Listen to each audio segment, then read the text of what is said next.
Joash was 7 years old when he became king, and he reigned for 40 years in Jerusalem. His mother's name was Zibiah, from Beersheba. Joash did what was right in the sight of the Lord all the days of Jehoiada the priest, his uncle. Jehoiada took 2 wives for him, and he fathered sons and daughters. Now it came about after this that Joash decided to restore the house, temple of the Lord. He gathered the priests and the Levites, and said to them, "Go out to the cities of Judah, and collect money from all Israel, to repair the house of your God from year to year, and see that you do it quickly." But the Levites did not act quickly. So the king called for Jehoiada the high priest, and said to him, "Why have you not required the Levites to bring in from Judah and Jerusalem the tax for the tent of the testimony, which was authorized by Moses, the servant of the Lord, and the servant of the assembly of Israel?"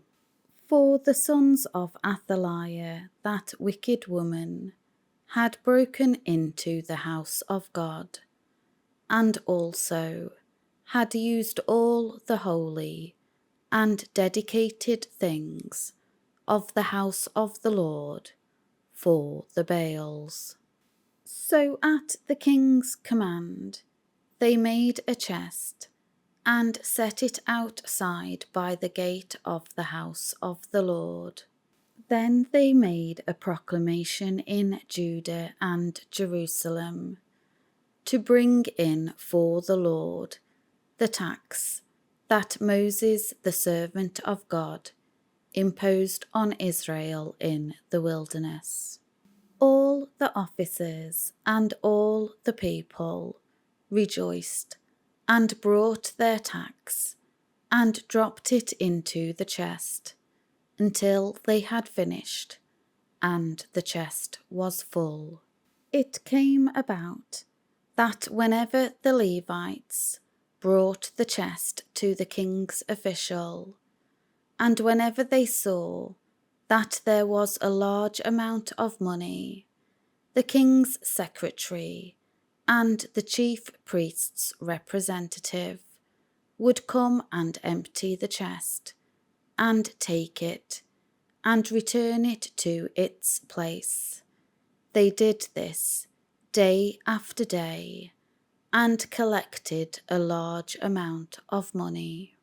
The king and Jehoiada gave it to those who did the work of the service of the house of the Lord, and they would hire masons and carpenters, craftsmen, and also those who worked in iron and bronze, to repair and restore the house of the Lord.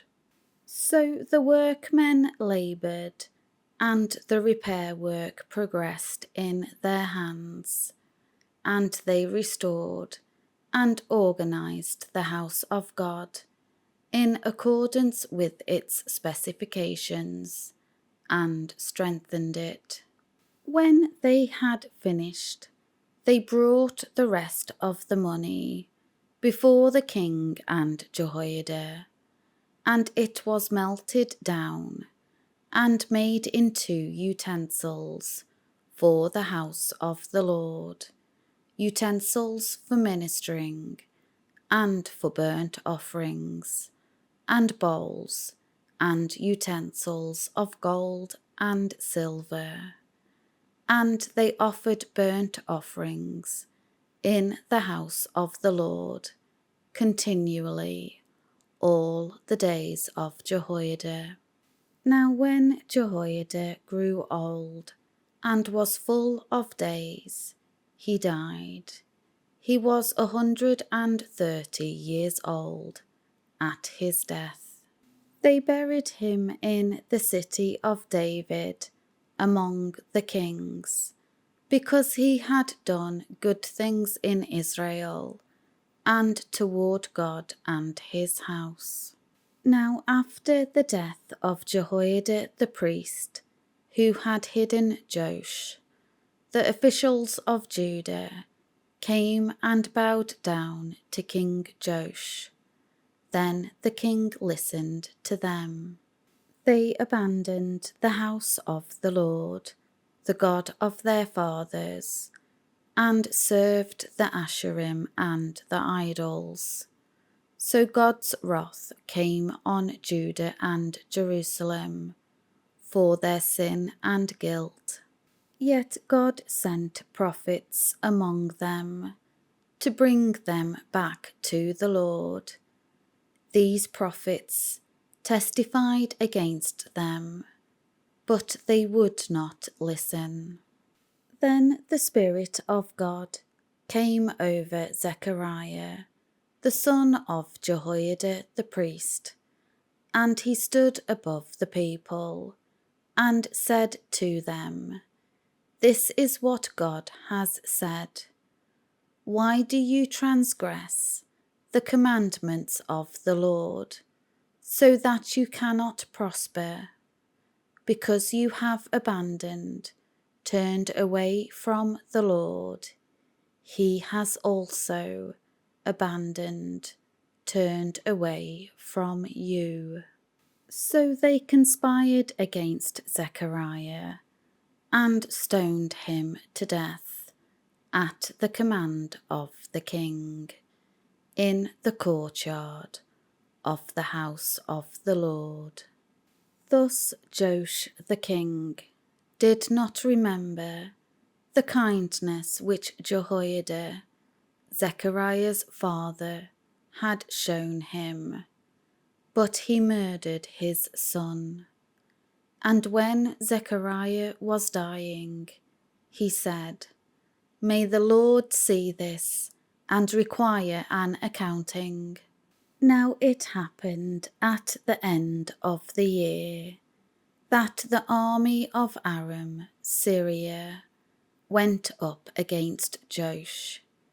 They came to Judah and Jerusalem and killed all the leaders among the people and sent all their spoil to the king of Damascus. Though the army of the Arameans came with a small company of men, the Lord handed over a very large army into their hands, because Joash and Judah had abandoned, turned away from the Lord, the God of their fathers. So the Arameans executed judgment against Joash. When they left Joash, for they left him very ill, his own servants conspired against him because of the blood of the son of Jehoiada the priest, and they murdered him on his bed.